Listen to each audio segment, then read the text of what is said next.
Hey everyone, Economic Ninja here. Jamie Dimon's given an interesting warning, and I have to say that every single time I've been around a very wealthy person, when they talk about something that's serious, that's something that's not good, something they're doing to prepare, the tone of that person has always been very mellow.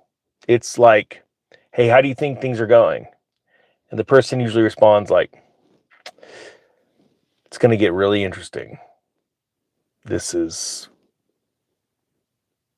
very surprising." I know it sounds funny, but there's a totally different way that wealthy people speak rather than people that aren't.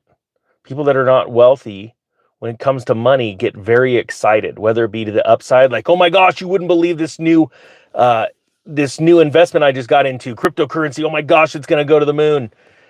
And a wealthy person saying, "I looked into Bitcoin the other day. Oh yeah, what did you think? I think there's something there." I'm not joking when I say this. I have been privy to some very interesting conversation with wealth managers, wealthy people, and the way they talk is very mellow. When something's going wrong, they say things like, trying to remember some old conversations, "It's probably wise to sit back on the sidelines of this one." I remember hearing that before. And Jamie Dimon gave a very vague, very light warning, and it's going to tick a lot of people off that watch this video. But I've got two stories to share with you. The first story is about bricks and the dollar.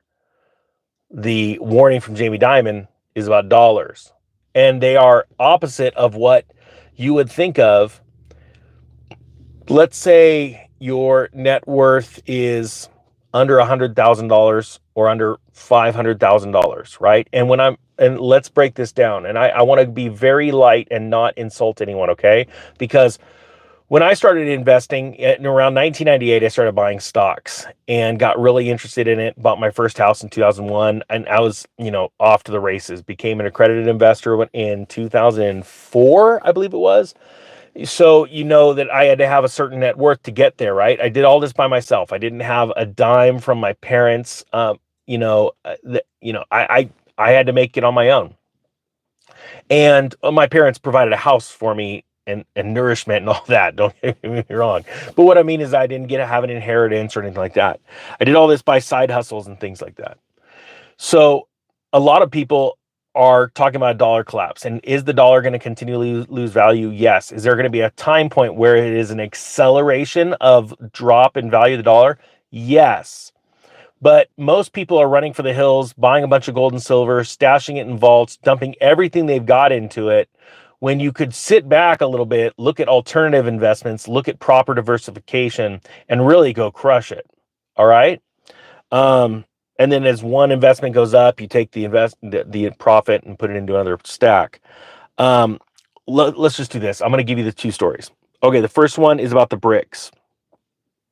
And this story comes out of Bitcoin.com. Also really quick, because Bitcoin's going to come up in this conversation. There's about 36 hours left on the Bitcoin 101 Accelerator course. That is for anyone that needs everything you need to know about the basics of how to invest in cryptocurrency, Bitcoin, how to buy it, sell it, trade it, how to secure it, store it, all of the basics. It's 90% off. There's 36 36 hours left or something like that, and then it goes up. This is the pre-filming discount.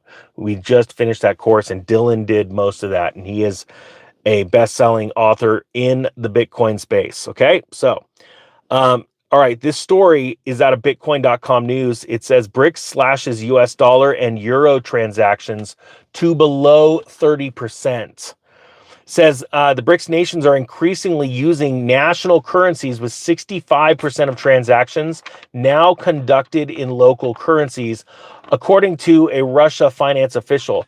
The US dollar and euro account for less than 30% of payments among member states. Okay, why is this important? It is because the less countries that use, and this is a staggering number, quite frankly. When I started this channel 3.5 years ago, to look at the degradation or the destruction of the US dollar being the world reserve currency is staggering. Under one presidential candidate, this has been an unbelievable blow. Okay.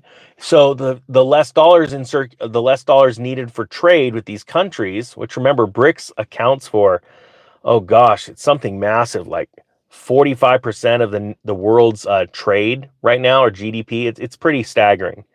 Um, what I'm trying to make a point is that that's less dollars that the Federal Reserve and the government are going to print and send overseas to these countries, which means that's less inflation that we're going to be able to export. Okay, this is very serious. I've been telling you that there's about to be a time of light hyperinflation. Okay, I don't know when that's going to be. My gut tells me within the next few years, going into this next presidential campaign or White House. And that's going to be scary, okay, for a lot of people. It's not going to be like Weimar, Germany, or Venezuela, or even Turkey, right? When we have 50% inflation. But I do believe we're going to see over 20% inflation, okay? And I'm not talking about government numbers versus shadow stats numbers, okay? I'm talking about real, like, hey, it's everybody gets it. So it says here, the US dollar and euro account for less than 30% of payments among member states now. So remember, that's the West. That's the Western superpowers, okay? It says this is signaling a strategic shift to reduce dependency on Western financial systems. The trend is accelerated due to sanctions and geopolitical tensions because the U.S. government is seen as the bad ones, right? So you're going to see as the dollar loses more dominance and the dollar loses, starts to inflate, you are going to see more people use the dollars to buy things in America because no one's going to really want to take it pretty soon. And they're also going to, it's happening more and more, and they're going to buy things like gold and silver with dollars, and they're going to buy Bitcoin, and you're going to see those things rise exponentially, okay?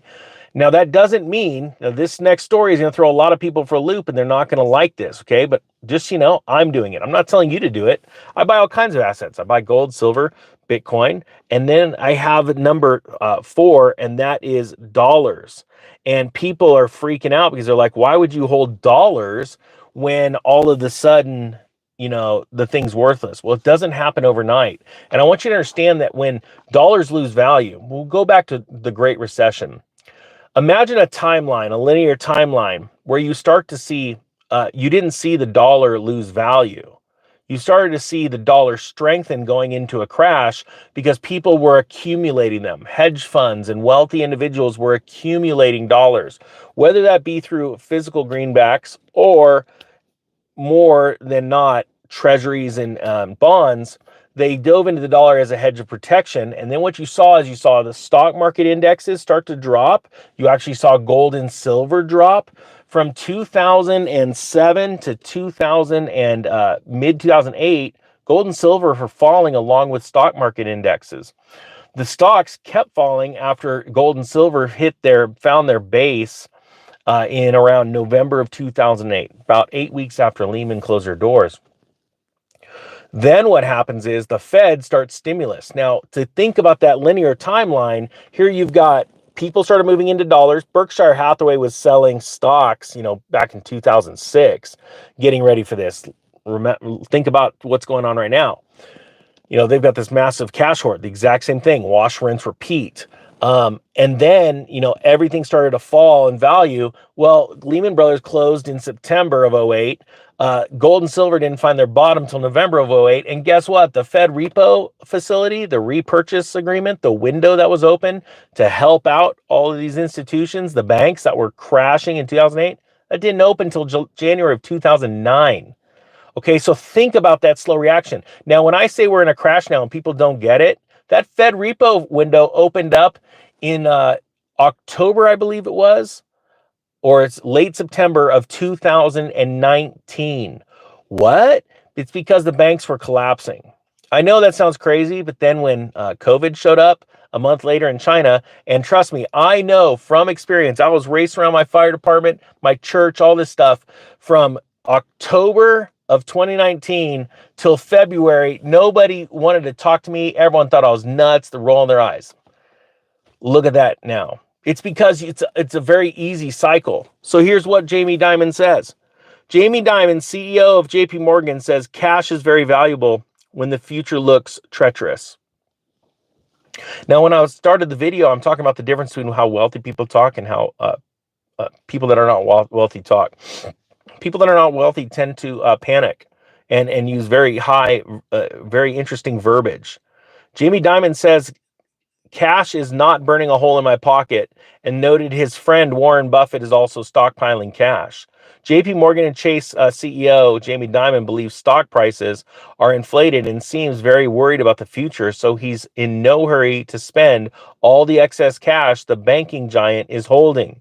He says, we have been closely monitoring the geopolitical situation some time, and recent events show that conditions are treacherous and getting worse, Dimon said in the banking giant's earning release early Friday. The bank said it had 1.5 trillion in cash and marketable securities at the end of the third quarter. It says cash is a very valuable asset sometimes in a turbulent world, Dimon said. And you can see my friend Warren Buffett is stockpiling cash right now. You have to remember too, Warren Buffett has just now officially sold enough Bank of America stock to come under that 10% threshold, so that he has much less responsibility when it comes to letting everyone know what he's doing with that stock. It's a very important threshold, and it says a lot about his faith in the banking system as a whole right now, especially Bank of America.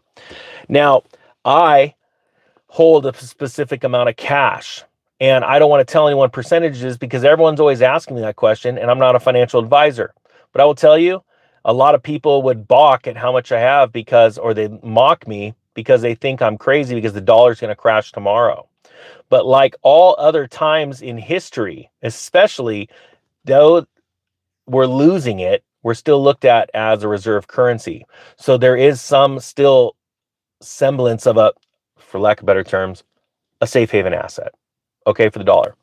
And so you have time. And like that linear timeline I showed you, there was plenty of time if you were holding dollars, and they actually got stronger as the stock market was turning before the Great Recession was officially announced. And remember, recessions are announced by a committee that's run by the government. So what do you think right now? Do you really think that the government wants to tell you that it's a recession? Because the second you're told it's a recession, and again, recessions are announced based on prior data. Oh, yeah, we're in a recession. Well, that's because everything was falling months and months and months ago. Yeah, good. No crap, Sherlock. And so that's what happens. And I think it's important to be in all kinds of assets that are inflation hedges. And when you're talking about Bitcoin, most people don't understand this. And it sounds funny the other day. This is going to wow you. You realize it doesn't take internet to do a transaction on Bitcoin? I'll let some people fire up down in the comments on that right there, because that's what everybody wants to run their mouth off with, that it takes those. But hey, let's put it this way. Everyone loves that. What if the electricity goes off? What if the internet goes down? Okay, well, if you think about that, how's your bank account going to act? So that's total annihilation. And you know what's funny? People that run money printers, they run off electricity and the internet. Do you really think they want to give that up? So I know a lot of people love to throw that around, but they're just misinformed or uneducated. And when it comes to it, it's not even just the education level, because I don't have a high education level. I barely made it through high school, but it's a high logic level. You're like, well, yeah, I guess you're right. There are people that make billions, if not trillions of dollars by actually printing money, some through the stock market, some through actually money printing press. Yeah, why would they want to shut off all that stuff? They want to keep it under control. But I will tell you this, they wouldn't mind a real nice, juicy downturn. And Jamie Dimon and Warren Buffett are preparing for that downturn, a good 50% haircut in the stock market. And if you don't think, and let me ask you this, type 1 if you believe that there could be a 50% haircut in the stock market in the next few years. Tell me, type 2 if you think there's no way it's going to fall that much.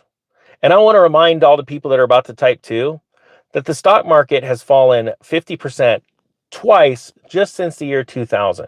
So if you think for a second that it can't happen again, you're nuts. And that's okay. You just should probably go watch videos of cats, because they're very entertaining, especially when you use the laser beams. If you guys want to invest in Bitcoin and you're afraid to do it, which you should be, because there's a lot to it. I don't like leaving my stuff on crypto exchanges, so I like to actually store it in self-custody. It is still the wild, wild west. Bitcoin 101 Accelerator will teach you all of the basics. We put out this course, and Dylan I let really run with this because he has such a real gift for teaching on a really super basic level. Because he's really technical too. He can explain it well, and it's down there. It's 90% off. Okay, after this, after Monday, it goes up, and we will be done with the pre-filming discount forever. No more pre-filming. I hope you have a great day. The Economic Ninja is out.